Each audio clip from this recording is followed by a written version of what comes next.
recently a YouTube channel called Extra Credits. They do a bit of like analysis on games, bit of history here and there.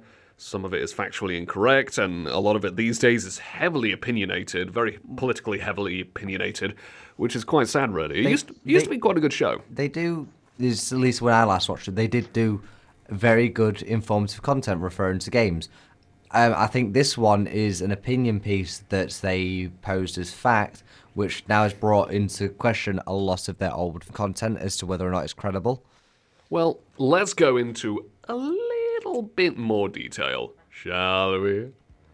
Okay, so what has happened, right? They have created a video about socially conscious game design. To kind of boil it down into a very small kind of package here, what Extra Credits are implying is that when you play, let's say, a multiplayer game, everyone loves a multiplayer game, one that's kind of rooted sort of kinda in either realism or history, like Call of Duty or Counter-Strike, what they're implying is that playing as, let's say, the bad guys, like the Axis, the Wehrmacht, the Jerrys, or playing as the international bad people, we gotta use these radio-friendly terms just to clarify, but we think you know what we mean. So playing the bad guys in, let's say, a World War II game or Counter-Strike game, playing as these with no context reminding you that they're bad, apparently that's making people desensitized, uninformed, and it normalizes these evil acts in history. What? Why do they talk? Why are they allowed to... If this is what they come out with, why do they talk? It's essentially what they're saying is, oh, what's that, Connor? You've been playing the bad guys in Call of Duty? Well, that means you're more likely to become a bad guy and sympathize with them because the game's not telling you they're bad. That's like saying you play Star Wars Battlefront and enjoy playing as Darth Vader. You must be separatist scum. My biggest problem with this is the fact that they don't want you to see the other side of the argument. Like, obviously, there's two sides to every argument. Anyone that commits a heinous act throughout history usually has a reason behind it, not justifying it at all. I would never justify an act of violence. But obviously there's usually a reason for these things, and they're actively saying, you can't be that side because you may empathize with them. You can't do that. I'm like, well, you need to understand to develop as a species, as a group of people. We don't want acts of violence against anyone. But the thing is, not only that, but they're also implying that playing game may more likely make you this.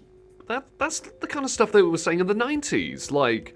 playing that Mortal Kombat game, it's turning kids into killers. They're going around and launching fireballs and burning their parents alive. No, Mr. Senator Person, have you played a video game? No, but I really should ask the postman who keeps visiting my wife every day while I'm at work. Maybe he can tell me more about those video games here. You do that, Mr. Senator, you do that. Hey, Connor. I've been playing Mortal Kombat. I don't remember removing someone's skeleton with the precision of a...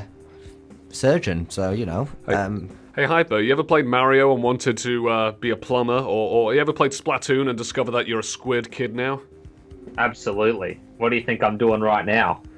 I absolutely identify as a squid. I want to do squid-like activities and live in the ocean. That's his gender now. Anyway, so let's apply a bit of an example. This Extra Credits video about normalizing kind of bad stuff in video games. Let's say you play a game and you see the bad guys with iron crosses. Can we just clarify from a historical context, the Iron Cross was actually a 19th century Prussian medal.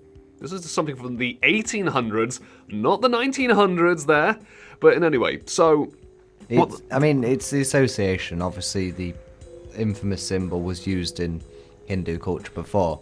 But now it's seen as... Well, that's a different sort of logo was, but but anyway. So what they said was, right, let's say you see the Jerrys, they got iron crosses on their outfits, and that says that, quote, you're going to be buying into hateful ideas because you're seeing all of this, and you're going to be thinking, oh, wow, that's going to make you go, I like this because I'm not being told that it's a bad kind of medal. Guys, if you're going to make hot takes like that, bring proof. you have no proof to say that someone's going to look at a medal repeatedly when you're playing as the Jerrys in a World War II game and start thinking, you know what, I really like this. Yeah, I can represent this because it looks cool and radical. No. No. You got to be able to make jokes and just destroy them without having to think, I reckon the thing I'm making fun of looks like a good idea. Like, The thing I'm killing is a good idea.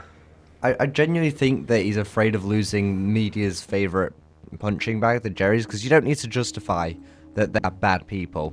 You just look at history, open any book, you remember 5 minutes of history class in school, and you know they're bad people. Yeah, same with the opposition in a game like, let's say, Counter-Strike. You know, you get the good guys like the Americans and the non-American people, and they're the bad guys. What are they trying to do? They're trying to blow up a big box in the middle of nowhere. But that could inspire people to be supportive of that if they play as that. Oh, jeez.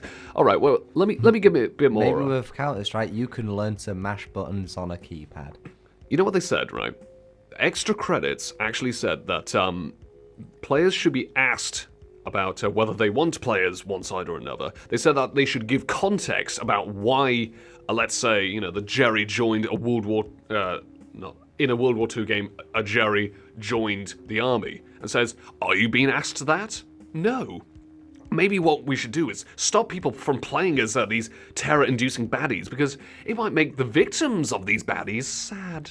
Oh yeah, and he also mentioned that you, if you do have to be playing as the Jerrys, they said you have to have like a flashing screen that says, oh yes, but this specific individual does not identify with the political views of Germany at that era. I'm like, does it matter? Does it matter? You're a gentleman in a suit in a video game in a fictionalized setting. Yeah, it's a pseudo. You know, it's rooted in realism, but it's not pseudo-reality. Yeah, pseudo-reality. You don't play a game like. I need more examples than Counter-Strike. I'm sorry, but it's like the best. It's the best go-to kind of answer. You don't play like a Counter-Strike game, right? And you think, oh, I don't want to play this. Why don't you want to play it? Oh, because it reminds me of bad stuff in history. That makes me sad. No, people don't do that. They know it's a video game. They know the difference between fiction and reality. But clearly, Extra Credits, you don't. You're probably walking around waving around a Spider-Man comic thinking, this guy's going to save us all, guys. Come on, let's do it. Let's get Spider-Man to help. Get me photos of Spider-Man, damn it. Like, before I saw this video, do you know what I had as an idea going around my head? What? It was a standard World War II shooter, but the catch was, you don't play as the Allied soldiers. You don't play as the British, the Americans, the French. You actually play as one of the Jerrys, and it shows you, like Spec Ops, I want it to be a deep, thought-provoking process. I don't want it to justify, but I don't want it to obviously go, they're all bad because they're wearing that specific uniform. I want people to genuinely think about the scenario and remind them that these people, although objectively in history bad, they were human nonetheless. This is true. I mean, that would be great for a single-player game. Exactly. But what Extra Credits want is to shove this into a multiplayer game and make it like a thinking man's game in multiplayer? Hey, Hyperion. Good lord, now. Hyperion, have you ever played Overwatch and thought, you know what this game needs? It needs to stop me every minute to make me think about what I'm doing, about how murder is bad and how war is really, really lame. No, yeah, I've absolutely thought, maybe Doomfist has got a point that we all need to kill each other to get stronger, but at the same time, I feel bad playing as Doomfist because, you know, his ideals are pretty bad. So all Overwatch needs is a little trailer video teaching people the values of pushing the cart. Pushing the cart is very, very good. I would prefer that. Yeah. But you know what is not very, very good? Pushing the cart into the enemy territory so it goes boom. That's bad. Let me remind you about how these people, Extra Credits, put a sock in it. Look, I've got a big sweaty sock on my foot. Stick it in your mouth and go and make a proper video after you do some actual research. That's what I'm going to say to you laddies, because you know what they said, right? They said that, let's make it so that it's a World War II game, red versus blue. But that's boring. That's going to make everything like Team Fortress 2. That's Halo. Or Halo. Let's make a game that's historically realistic. But that means the outcome's going to be the same each time because it's history. Oh, they also said like if you make any alterations to say if you're going to make it realistic, it has to be, you know, the beaches of Normandy. But if you dare make the realistic setting of beaches of Normandy, alter it so it actually works as a multiplayer map, then you lose the justifiable right to have the Jerrys who were featuring in that time period that you're representing in the game. What do these people want exactly? I think Another solution he did was you have to penalise the Allies, everyone who wants to join the Allies, and make them wait, because people want to also play the Jerrys and they have to artificially wait, which means the Allies also have to wait, which means everyone has to wait longer to get into a game because you feel people should not just... Let's join the good guys because I feel like in real life I'm a good guy. It's a video game. Yeah, sometimes you might join as the anti-capitalists or the fascists or things like that, but it's a video game. It's not to do with realism. I think the best thing is, right, they said that this divide in video games where you got the good guys and the bad guys. If we keep doing that, they said, and I quote not, it's going to fuel the quote-unquote global crisis, because we're not reminding people that the bad guys in video games are bad.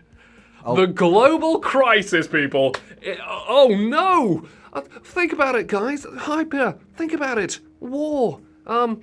Global warming. But war never changes. Well, clearly neither does the mindset of these closed-minded people. Never changes. Oh no, and video games telling me that I'm a fascist because I played as the bad guys once. What? Like they said, one of the biggest threats is you might set on a web page that talks about the Jerrys, and it's like, okay, what's wrong with doing a bit of research, self-fueled research? It's like, think of the children; they can never do their own thing. Okay, to round it off. It was a nice idea, but it's like it's 90s values. Yeah. End of the story, guys. End of story. Thing is, they went over Twitter and said, "Oh, people who disagree, you're all bigots." Wow. No. Yes. No. The blanket argument. Because if you don't share our opinion, you're a bigot, according to Extra Credits. People of the video gaming world, no, you're not. You're not bigots. I'm sure you're wonderful, fantastic people. Just don't listen to these boring, snoring sort of kind of types. Just play video games and enjoy them. Play a single-player game if you want an exciting time, or maybe a time that might make you think and provoke thought, but play a multiplayer game if you want to really get some action in and you don't care about the history. You just want to backdrop and you just want to have some fun with some mates. I just want to make one last point. Like, the people there have done good content. The problem is the content they did today, recently, was them soapboxing an idea to people and got very political in front of an audience that's are not there to be political. They're there to talk about video games and game design. So they're not necessarily bad people. Don't obviously hate on them, but yeah, we're not saying spam them with hate or anything like that. We're just saying the ball on this one. They didn't just drop the ball. They dropped it off a cliff into a small hole in said cliff that's headed towards the core of the earth. That's how badly Extra Credits have dropped the ball in this just abysmal video. The ball is gone. Yeah, basically, it's not even there anymore. The ball of credibility is gone. Well, that was a bit of a rant about Extra Credits' latest editorial video. Check it out on YouTube if you really want to. We wouldn't recommend it. Just have a first aid kit handy by the side.